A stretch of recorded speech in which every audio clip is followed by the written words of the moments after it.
유라의 왼쪽 눈 주변이 시퍼렇게 멍들어 있었습니다. 눈두덩이가 부어오르고 눈 밑까지 검푸른 자국이 번져 있었어요. 마치 누군가에게 주먹으로 얻어맞은 것 같은 모습이었죠. 저는 순간 머릿속이 하얘지면서 이게 대체 어떻게 된 거야? 누가 너를 때린 거야?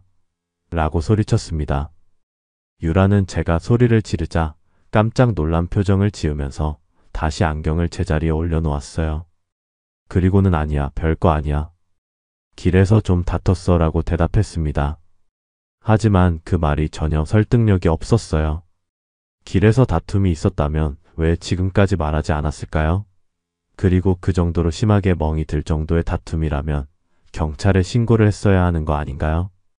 안녕하세요. 특종 실화 채널입니다. 본격적인 이야기 시작 전에 아직 무료 구독하지 않으셨다면 무료 구독 버튼 꾹 눌러주시고 함께 실화 속으로 들어가 볼까요? 오늘의 실화 사연 지금 시작합니다. 안녕하세요, 유튜브 구독자 여러분. 저는 이도윤이라고 합니다. 올해 46살이고 인테리어 자영업을 하고 있습니다. 원래 성격이 조용한 편이라 사람들과 어울리는 것보다는 혼자 작업하는 걸 더 좋아하죠. 아내 유라와는 결혼한 지 15년 정도 됐고, 유라는 저와 정반대로 밝고 사교적인 성격입니다. 쇼핑몰 마케팅부에서 일하고 있어서 늘 사람들과 만나고 연락하는 일이 많았죠. 그동안 우리 부부 사이는 그럭저럭 평범했습니다. 특별히 큰 갈등도 없었고 서로 바쁘다 보니 대화는 많지 않았지만 나름대로 안정적인 생활을 유지하고 있다고 생각했어요. 유라는 회사 일로 야근이 잦았고 저도 현장 일이 있을 때는 늦게 들어가는 경우가 많았거든요. 그래서 서로의 스케줄에 대해서는 크게 간섭하지 않는 편이었습니다. 그런데 지난달 어느 화요일 밤이었어요. 평소보다 훨씬 늦은 시간에 유라가 집에 들어왔습니다. 시계를 보니 밤 11시가 넘어 있었죠. 저는 거실에서 텔레비전을 보고 있었는데 현관문이 열리는 소리가 들려서 고개를 돌렸습니다. 그런데 유라의 모습이 뭔가 이상했어요. 평소와 달리 고개를 푹 숙이고 들어오더니 인사도 제대로 하지 않고 곧바로 방으로 향했습니다. 유라야, 오늘 회사에서 뭔 일 있었어? 제가 물어봤지만 유라는 아니야, 별일 없어라고 대답하면서도 여전히 고개를 들지 않았어요. 그때 제가 자세히 보니까 유라가 안경을 쓰고 있는 거예요. 평소에 유라는 렌즈를 끼거나 안경을 쓰지 않는데 말입니다. 이상하다는 생각이 들어서 일어나서 유라에게 다가갔죠. 안경은 왜 쓰고 있어? 눈 아파? 제가 물으면서 유라의 얼굴을 보려고 했는데 유라가 몸을 돌리면서 피하려고 했어요. 그 순간 거실 조명이 유라의 얼굴을 비쳤는데 안경 너머로 뭔가 어두운 자국이 보였습니다. 제가 깜짝 놀라서 잠깐 그게 뭐야? 라고 하면서 유라의 안경을 살짝 들어 올렸는데 정말 충격적인 광경이 눈에 들어왔어요. 유라의 왼쪽 눈 주변이 시퍼렇게 멍들어 있었습니다. 눈두덩이가 부어오르고 눈 밑까지 검푸른 자국이 번져 있었어요. 마치 누군가에게 주먹으로 얻어맞은 것 같은 모습이었죠. 저는 순간 머릿속이 하얘지면서 이게 대체 어떻게 된 거야? 누가 너를 때린 거야? 라고 소리쳤습니다. 유라는 제가 소리를 지르자 깜짝 놀란 표정을 지으면서 다시 안경을 제자리에 올려놓았어요. 그리고는 아니야, 별거 아니야. 길에서 좀 다퉜어 라고 대답했습니다. 하지만 그 말이 전혀 설득력이 없었어요. 길에서 다툼이 있었다면 왜 지금까지 말하지 않았을까요? 그리고 그 정도로 심하게 멍이 들 정도의 다툼이라면 경찰에 신고를 했어야 하는 거 아닌가요? 무슨 소리야? 길에서 다퉈서 이렇게 된다고? 도대체 무슨 일이 있었는지 제대로 말해봐. 제가 다그치듯이 물었지만 유라는 정말 별일 아니야. 그냥 지나가던 사람이랑 부딪혀서 실랑이가 좀 있었어. 괜찮다니까 라고 대답했어요. 하지만 유라의 목소리는 떨리고 있었고 눈동자도 불안하게 흔들리고 있었습니다. 저는 그날 밤 잠을 제대로 이루지 못했어요. 유라의 멍든 얼굴이 자꾸 떠올랐거든요. 결혼 생활 15년 동안 유라가 다른 사람과 심하게 다툰 적은 한 번도 없었어요. 워낙 사교적이고 사람들과 잘 지내는 성격이라 이런 일이 생길 리가 없다고 생각했거든요.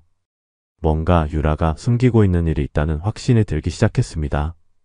다음날 아침 유라는 평소보다 일찍 나가면서 오늘 회사에 일찍 가야 해라고 말했어요. 여전히 안경을 쓰고 있었고 화장을 진하게 해서 멍을 가리려고 애쓰는 모습이 역력했습니다. 저는 일을 나가면서도 계속 어제 일이 머릿속에서 맴돌았어요. 현장에서 작업을 하면서도 집중이 되지 않았죠. 점심시간이 되자 저는 더 이상 참을 수가 없었습니다. 유라에게 전화를 걸어봤지만 받지 않았어요. 문자를 보내도 답장이 오지 않았습니다. 그래서 결국 오후에 일찍 집으로 돌아가기로 했어요.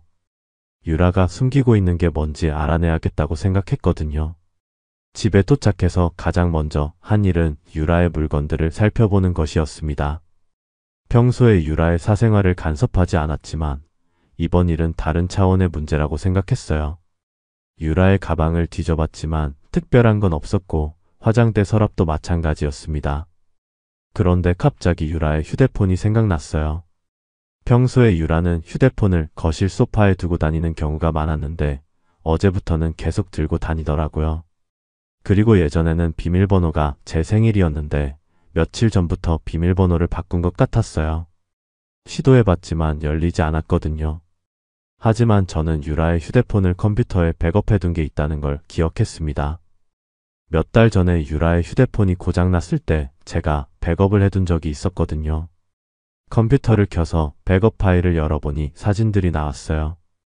처음에는 별다른 게 없어 보였습니다. 회사 사람들과 찍은 사진, 음식 사진, 일상적인 셀카들이 대부분이었거든요. 그런데 계속 살펴보다가 제가 본 적 없는 사진들을 발견했습니다.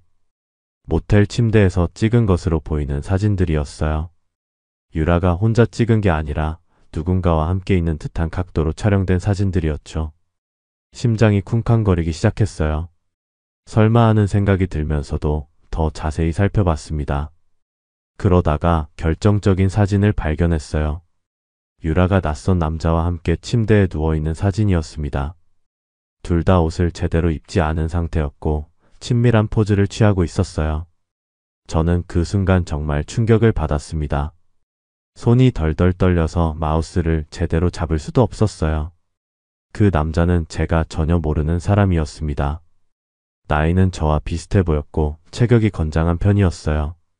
사진 속에서 유라는 평소에 제게 보여주지 않던 표정을 짓고 있었습니다. 더 충격적인 건 사진의 날짜였어요. 가장 최근 사진이 일주일 전에 찍힌 것이었거든요. 그리고 백업 파일을 더 뒤져보니 지난 몇 달 동안 찍힌 비슷한 사진들이 더 있었습니다.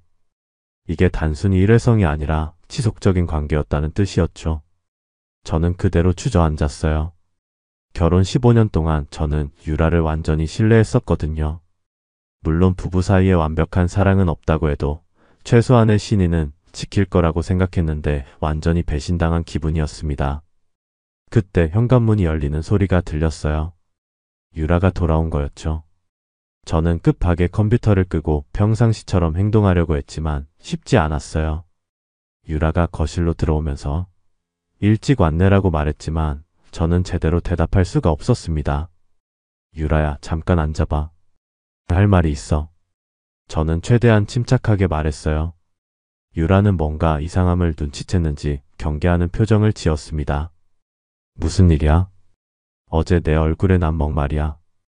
정말로 길에서 모르는 사람과 다퉈서 생긴 거야? 제가 물으니까 유라는 당연하지 왜 그런 걸 또 물어봐? 라고 대답했어요.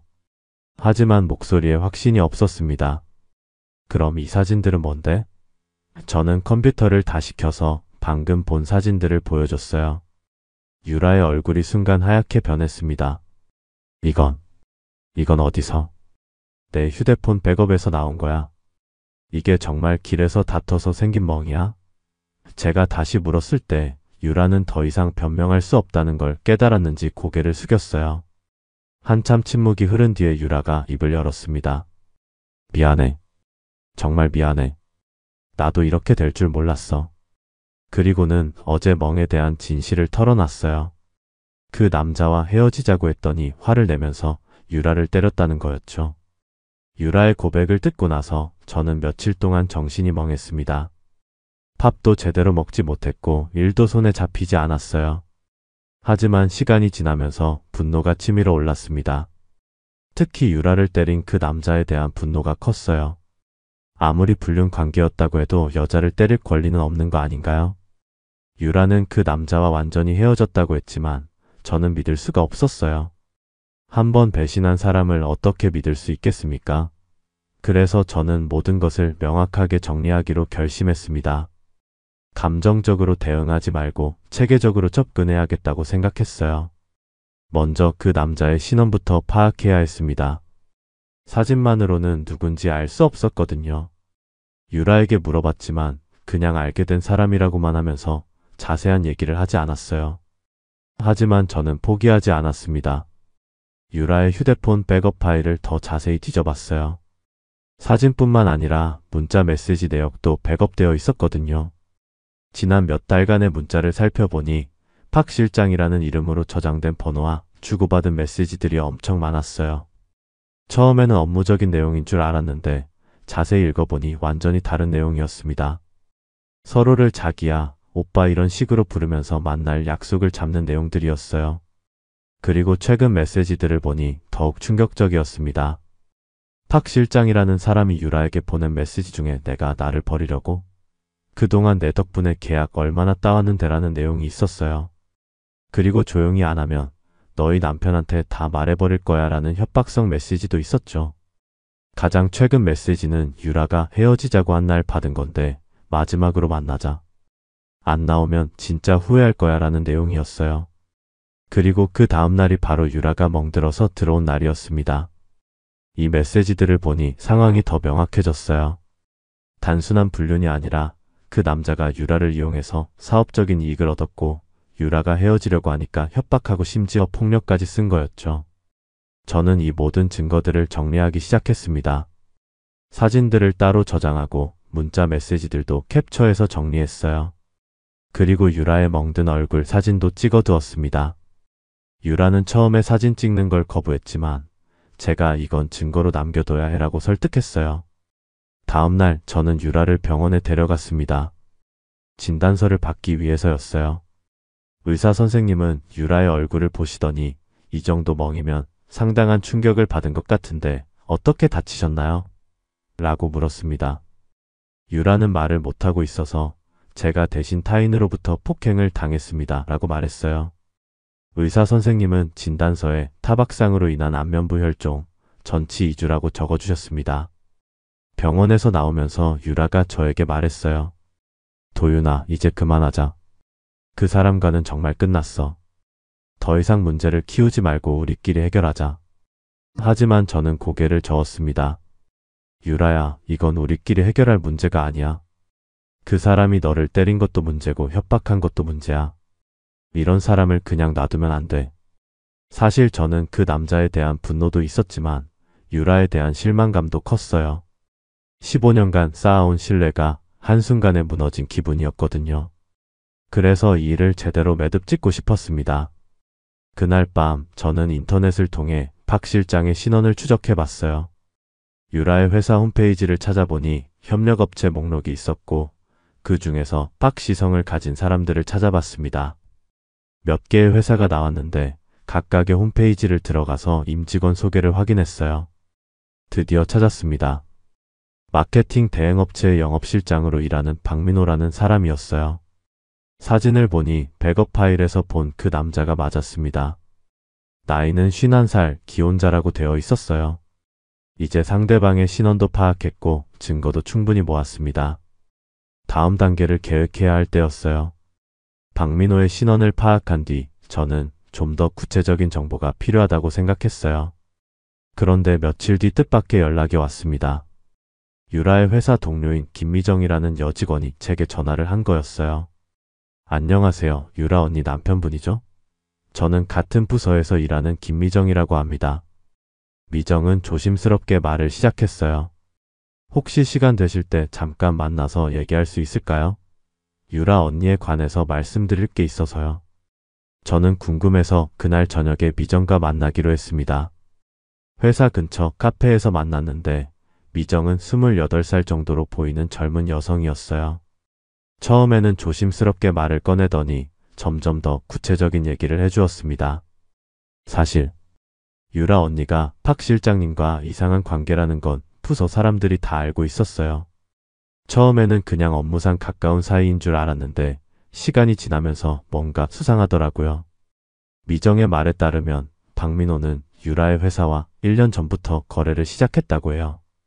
처음에는 평범한 협력업체 직원이었는데 유라와 가까워지면서 점점 더 큰 프로젝트들을 따내기 시작했다는 거였죠.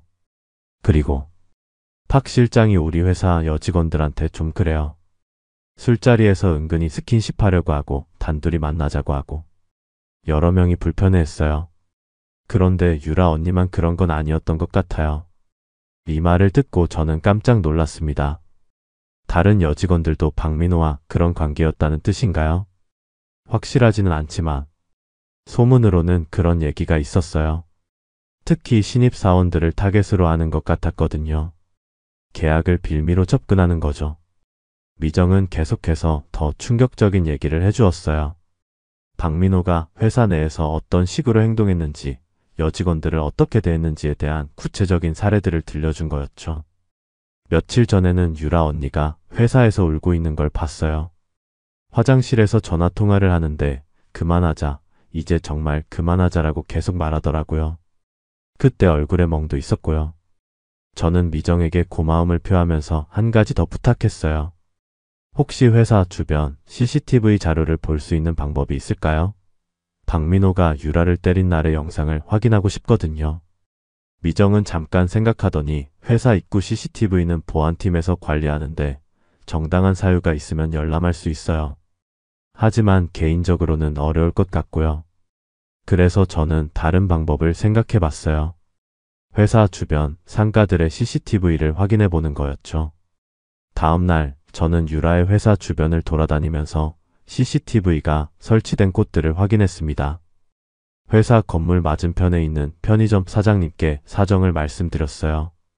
제 아내가 며칠 전에 이 근처에서 폭행을 당했는데 CCTV 영상을 확인할 수 있을까요?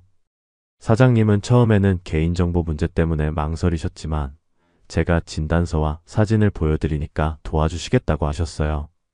그리고 해당 날짜의 CCTV 영상을 확인해 봤습니다. 오후 6시경의 영상에서 유라와 박민호가 함께 나오는 모습이 찍혀 있었어요. 둘이 회사 앞에서 대화를 나누다가 점점 언성이 높아지는 것 같았어요. 그러다가 박민호가 갑자기 유라의 팔을 붙잡더니 어딘가로 끌고 가는 장면이 나왔습니다. CCTV 화질이 선명하지는 않았지만 분명히 박민호가 유라에게 폭력을 쓰려는 듯한 행동을 보이는 게 보였어요. 편의점 사장님도 이건 명백한 폭행이네요 라고 말씀하시면서 영상을 USB에 복사해 주셨습니다. 집에 돌아와서 유라에게 이 영상을 보여줬어요. 이제 그만 숨기지 말고 모든 걸 얘기해봐. 이 사람이 너한테 정확히 뭘 했는지 말이야. 유라는 영상을 보더니 완전히 무너졌어요. 그리고는 지난 몇 달 동안 박민호에게 당한 일들을 모두 털어놨습니다. 처음에는 단순히 업무상 만나는 사이였는데 박민호가 점점 선을 넘기 시작했다는 거였어요. 처음에는 그냥 친한 오빠 같은 느낌이었어.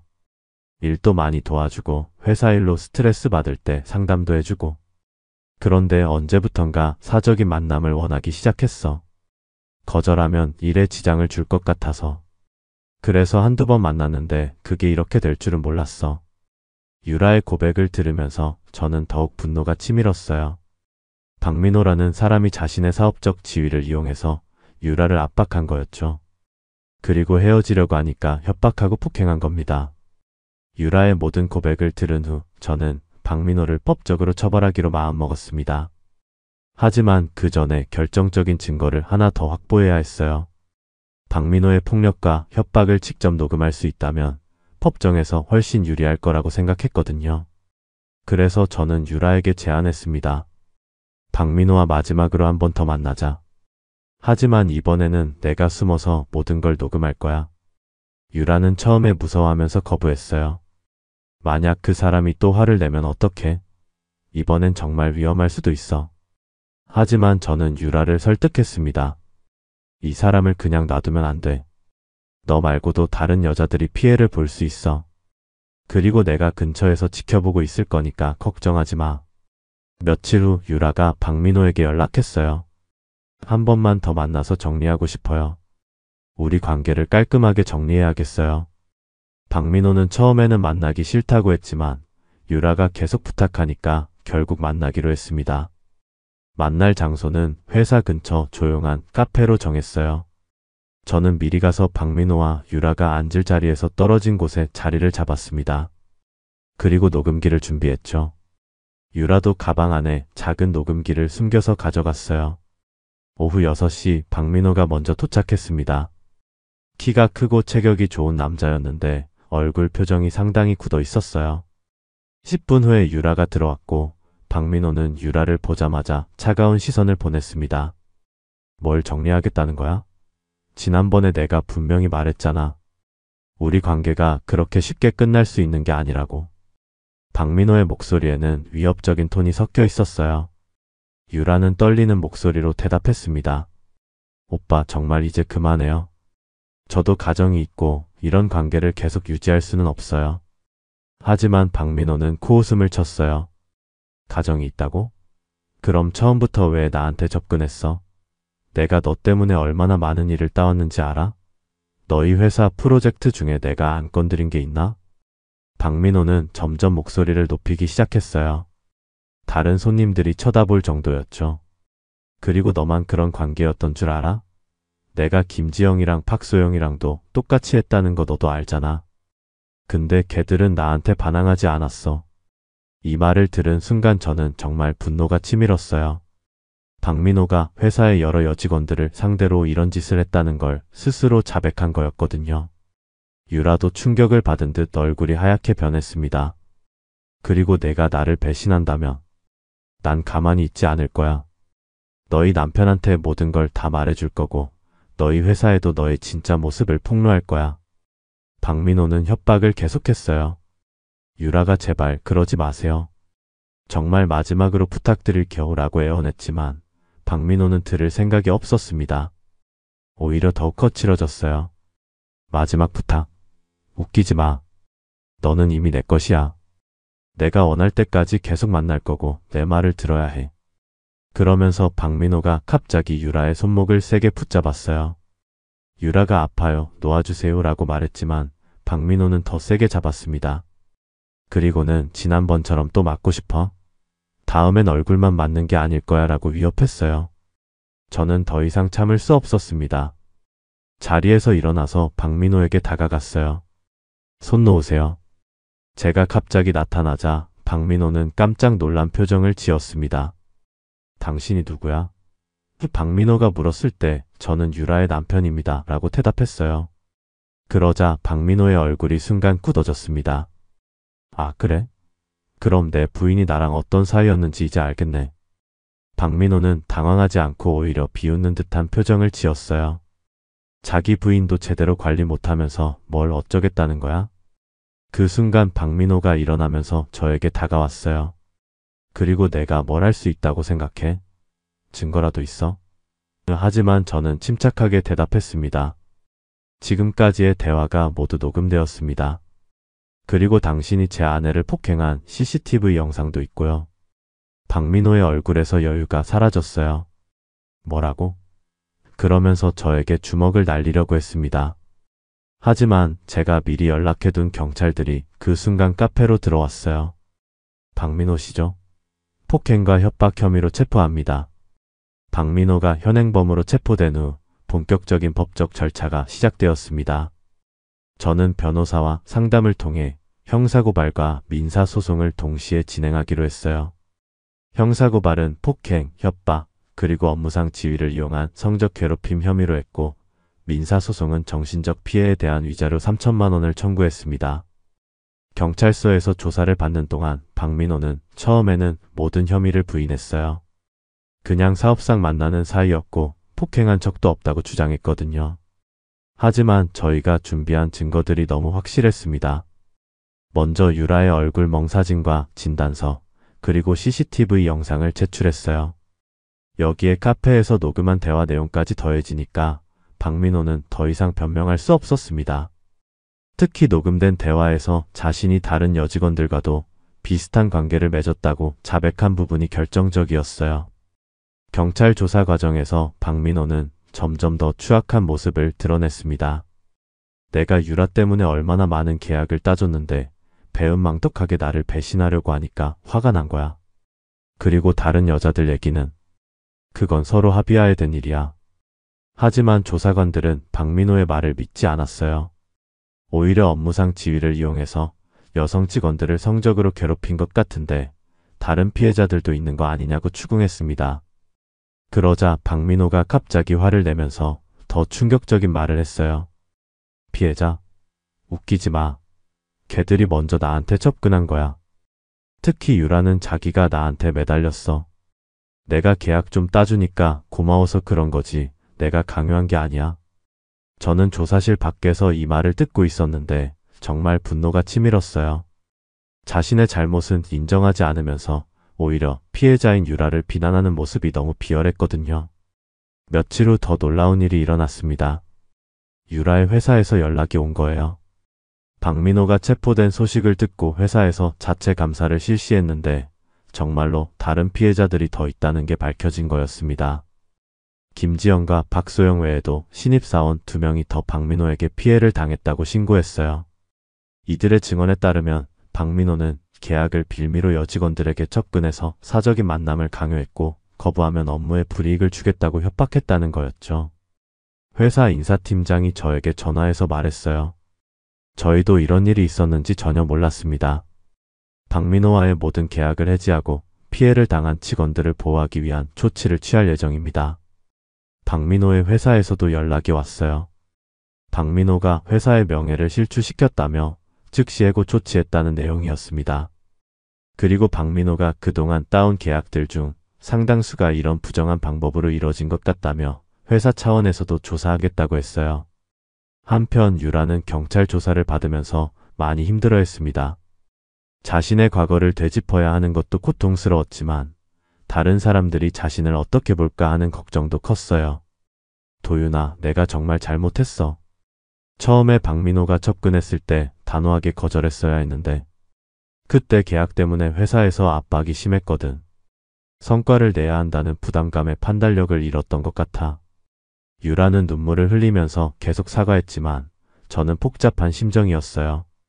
유라도 피해자이긴 하지만 동시에 저에게는 배신을 한 사람이기도 했거든요. 지금은 일단 이 일을 제대로 마무리하는 게 중요해. 박민호 같은 사람이 다른 피해자를 만들지 않도록 확실하게 처벌받게 해야 해. 저는 감정을 억누르고 말했습니다. 검찰에서는 박민호를 폭행, 협박, 성적 괴롭힘 등의 혐의로 기소했어요. 특히 업무상 지위를 이용한 성적 괴롭힘 혐의가 추가되면서 형량이 더 무거워질 가능성이 높아졌습니다. 재판 준비 과정에서 박민호 측 변호사가 합의를 제안해 왔어요. 선처를 부탁드리며 위자료를 지급하겠다는 내용이었죠. 하지만 저는 거절했습니다. 이런 사람은 법의 심판을 받아야 한다고 생각했거든요. 재판이 시작되고 며칠 뒤 더욱 충격적인 사실이 드러났습니다. 박민호가 회사 내에서 저지른 일들이 생각했던 것보다 훨씬 체계적이고 악질적이었다는 거였어요. 경찰 수사 과정에서 박민호의 휴대폰과 컴퓨터를 압수수색했는데 여기서 엄청난 양의 증거가 나왔습니다. 박민호는 자신이 만난 여성들의 사진과 개인정보를 따로 정리해서 보관하고 있었어요. 마치 수집품처럼 관리하고 있었던 거죠. 더 심각한 건 박민호가 이런 관계를 맺은 여성들의 약점을 파악해서 기록해둔 파일이 있었다는 거예요. 각자의 가정사, 경제 상황, 회사 내 입지 등을 상세하게 조사해서 압박수단으로 활용했던 거였습니다. 유라에 대한 기록도 있었는데 남편과의 관계 소원함, 회사 성과 압박 심함, 경제적으로 여유롭지 않음 이런 식으로 적혀 있었어요. 박민호가 유라의 상황을 철저히 파악하고 의도적으로 접근했다는 걸 보여주는 증거였죠. 이 사실이 알려지자 유라의 회사에서는 더 큰 파문이 일었습니다. 회사 차원에서 전면적인 감사를 실시했고 박민호와 관련된 모든 계약 내역을 재조사했어요. 그 결과 놀라운 사실이 드러났습니다. 지난 2년 동안 박민호가 따온 계약 중 상당수가 정상적인 경쟁을 통한 게 아니라 이런 부정한 관계를 통해 이뤄진 것이었어요. 박민호는 여직원들과의 관계를 이용해서 내부 정보를 빼내고 경쟁업체보다 유리한 조건으로 계약을 체결했던 거였습니다. 회사는 즉시 박민호와 관련된 모든 계약을 해지했고 손해배상까지 청구했어요. 박민호의 회사도 마찬가지로 큰 타격을 받았습니다. 주요 거래처를 잃은 것은 물론이고 회사 이미지까지 실추됐거든요. 한편 다른 피해자들도 용기를 내서 증언에 나섰습니다. 김지영은 박민호 때문에 우울증 치료를 받아야 했다고 증언했고 박소영은 박민호의 협박 때문에 이직을 고려했다고 말했어요. 특히 신입사원이었던 최혜린의 증언이 충격적이었습니다. 박 실장이 저에게 계약을 따르면 나와 특별한 관계를 맺어야 한다고 직접적으로 말했어요. 거부하면 회사에서 버틸 수 없을 거라고 협박했고요. 이런 증언들이 쌓이면서 박민호에 대한 여론은 더욱 악화되었습니다. 단순한 불륜이 아니라 조직적인 성범죄였다는 게 명확해진 거였죠. 재판 과정에서 박민호는 여전히 자신의 잘못을 인정하지 않았어요. 오히려 모든 관계가 합의하에 이뤄진 것이라고 주장했습니다. 하지만 검찰이 제시한 증거들 앞에서는 설득력이 전혀 없었어요. 특히 박민호가 유라에게 보낸 협박 메시지들이 공개되면서 방청석에서는 탄식이 나왔습니다. 내가 나를 배신하면 가만두지 않겠다. 너희 남편한테 모든 걸 다 말해버릴 거야. 같은 내용들이 적나라하게 드러났거든요. 저는 이 과정을 지켜보면서 박민호에 대한 분노가 더욱 커졌어요. 이 사람은 단순히 불륜을 저지른 게 아니라 여러 여성들의 인생을 망가뜨린 진짜 악인이었거든요. 유라도 재판을 지켜보면서 많은 걸 깨달았던 것 같아요. 내가 얼마나 큰 실수를 했는지 이제야 알겠어. 박민호는 처음부터 나를 이용할 생각이었던 거야. 재판부도 박민호의 죄질이 매우 나쁘다고 판단했습니다. 피고인은 자신의 업무상 지위를 이용해서 다수의 여성을 성적으로 괴롭혔고 이를 거부하는 피해자에게는 폭력과 협박을 가했다. 이는 용서받을 수 없는 범죄 행위라고 판시했어요. 박민호에 대한 사회적 규탄도 거세졌습니다. 언론에서 이 사건을 대대적으로 보도했고 직장 내 성희롱 문제에 대한 경각심을 불러일으키는 계기가 되었어요. 드디어 최종 판결일이 왔습니다. 법정에는 저와 유라 그리고 다른 피해자들이 모두 참석했어요. 박민호도 수갑을 찬 채로 피고인석에 앉아 있었는데 예전의 당당한 모습은 온데간데 없이 초라해 보였습니다. 판사는 엄숙한 표정으로 판결문을 읽기 시작했어요. 피고인 박민호는 업무상 지위를 이용하여 다수의 여성에게 성적 괴롭힘을 가하고 이를 거부하는 피해자에게 폭행과 협박을 가한 죄로 징역 6개월의 집행유예 2년을 선고한다. 이어서 민사소송 부분에 대한 판결도 나왔습니다. 피고인은 원고에게 정신적 피해를 가한 것에 대하여 위자료 3천만 원을 지급하라. 판결이 선고되는 순간 방청석에서는 안도의 한숨이 나왔어요. 비록 실형은 아니었지만 박민호가 법적 처벌을 받게 된 거였죠. 그리고 위자료까지 받게 되어서 최소한의 응징은 이뤄진 셈이었습니다. 박민호는 판결을 듣고 나서도 끝까지 불만스러운 표정을 지었어요. 하지만 이미 모든 게 끝난 상황이었죠. 그의 인생은 완전히 망가졌습니다. 직장에서 해고당했고 가족에게도 진실이 알려져서 이혼 위기에 처했어요. 그리고 업계에서도 완전히 매장되어서 다시는 제대로 된 일을 할 수 없게 되었죠. 재판이 끝난 후 다른 피해자들과 함께 법원 앞에서 기자회견을 열었습니다. 저는 마이크를 잡고 말했어요. 오늘 판결로 박민호는 마땅한 처벌을 받았습니다.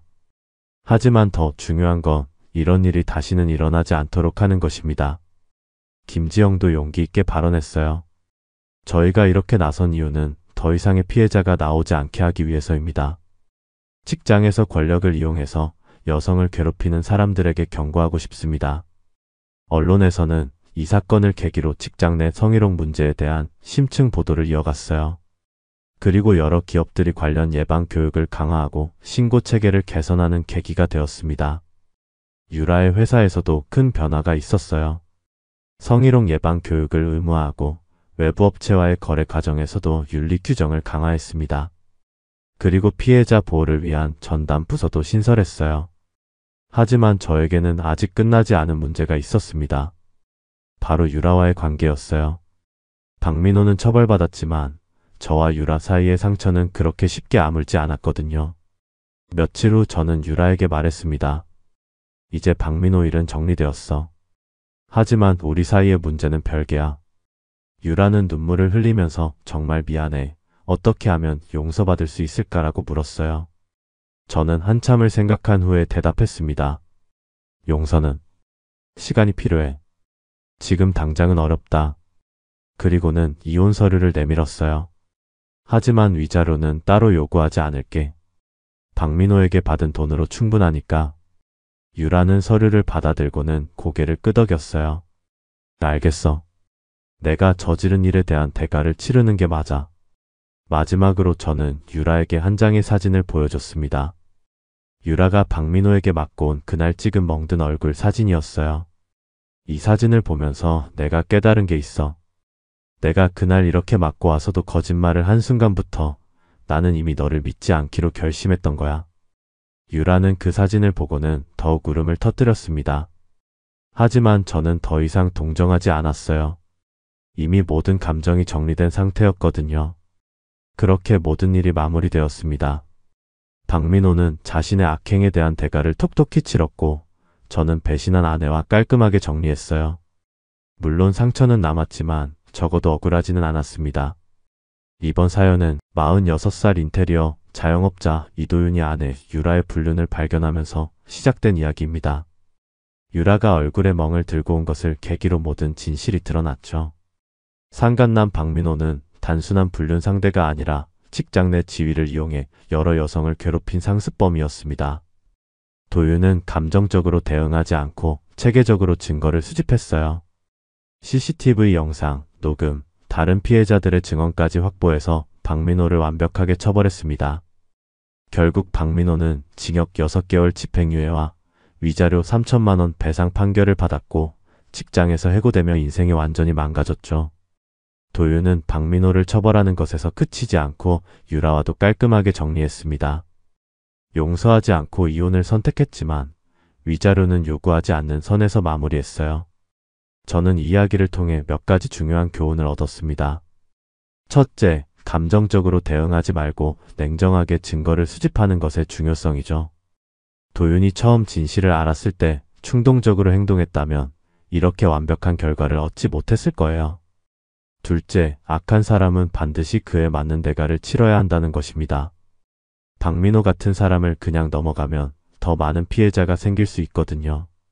도윤의 용기 있는 행동으로 다른 피해자들도 목소리를 낼 수 있었고 결국 사회적으로도 의미 있는 변화를 만들어냈죠. 셋째, 배신에 대해서는 명확한 선을 그어야 한다는 교훈입니다. 도윤이 유라를 용서하지 않은 건 냉정해 보일 수 있지만 15년간 쌓아온 신뢰가 한순간에 무너진 상황에서는 당연한 선택이었다고 생각해요. 마지막으로 정의는 반드시 승리한다는 믿음을 갖게 되었습니다. 비록 시간이 걸리고 힘든 과정이었지만 결국 선한 사람이 승리하고 악한 사람이 처벌받는 결말을 맞이했거든요. 여러분들도 혹시 비슷한 상황에 처하신다면 도윤처럼 현명하고 용기 있게 대처하시길 바랍니다. 그리고 무엇보다 이런 일이 일어나지 않도록 서로를 존중하고 신뢰하는 관계를 만들어가는 것이 가장 중요하다고 생각합니다.